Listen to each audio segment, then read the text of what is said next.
Hello and welcome all lovers of indie games. Today we'll be talking about the newly released game Mortal Sin, a first-person roguelike with a very distinct art style that makes the whole game seem like a massive trip.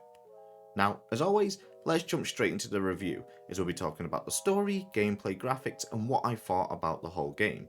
These will be segmented below, so you can jump along to check out whichever bit you want to watch. Now sit back, relax, as we dive in. Mortal Sin doesn't really have much of a story, it's more just figure it out yourself. The game starts with us waking up in a strange place, and we aren't really told a lot. We can look around and check things out. Over near there's a big hole in the floor, and next to it says drop down to explore the cave, or head ahead to the dungeon for the tutorial. Now, for me, that's normally the best place to start in any game, the tutorial.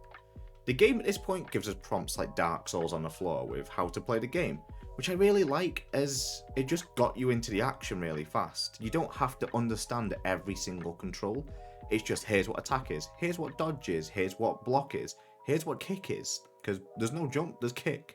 Once you've understood what little things to know about the game, you make your way either down the stairs of the tutorial area or you can drop down the hole into the cave if you didn't want to go the normal route. The first thing you'll probably think is, what the hell do I do here? Huh?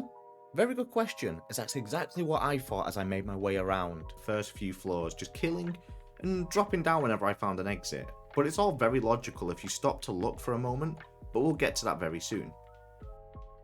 The game works by us going through a series of floors on different area paths. These are dungeon, cave, and forest. The forest isn't unlocked straight away, but you get to that a little bit later on. You'll need to successfully make it through all of the areas, one after another, to unlock the end. But as you complete one area, the next one that you go into will be tougher and so on. It's currently in early access, but you wouldn't think that at the moment. Pretty much what you're playing at the minute seems like the full package, and when you think more is going to be added in the future, it really gets you excited to swing more. Now that's kind of it, there isn't really much of a story to break down in Mortal Sin. When you die, there is certain text that pops up, but it's more nothing's straightforward. It seems you can probably piece together a story yourself, but it isn't black and white. It isn't you need to go save this person or you need to escape here. It's very much this is what you're kind of stuck doing in a purgatory kind of environment, and it's just a case of going through over and over until you die. Nothing wrong with that. If anything, I prefer that in these type of roguelike games. Just let me in. The fun is just in the combat and exploring.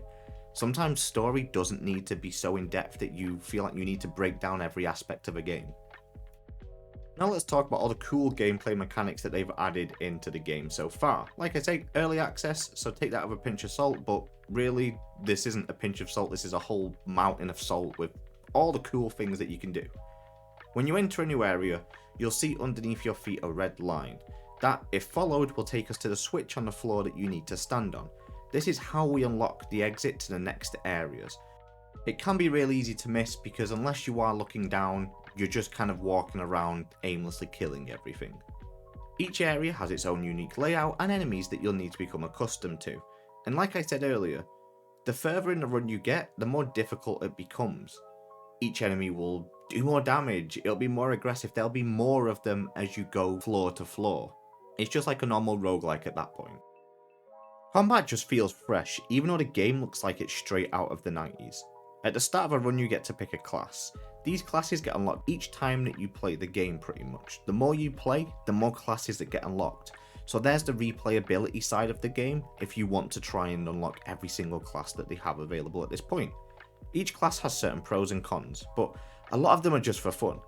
Mages focus on fighting from afar with different spells that you get from different weapons, but if you pick the Reaper, you can only use a scythe, and you can't really wear any armor with that either unless you get lucky and find some. So that's all about running around as fast as you can and dodging while being up close and personal. It's crazy how many different classes have been added that make the game feel so different already. You get to pick up new gear whilst exploring. These can be found on dead bodies, dropped by enemies in locked chests, or in unlockable chests scattered around the map.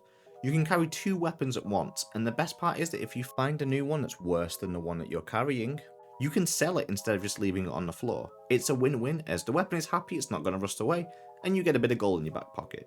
Each piece of gear has a durability that you'll need to keep an eye on, as the more you use the weapon or the more you get hit, the armor will go down in durability.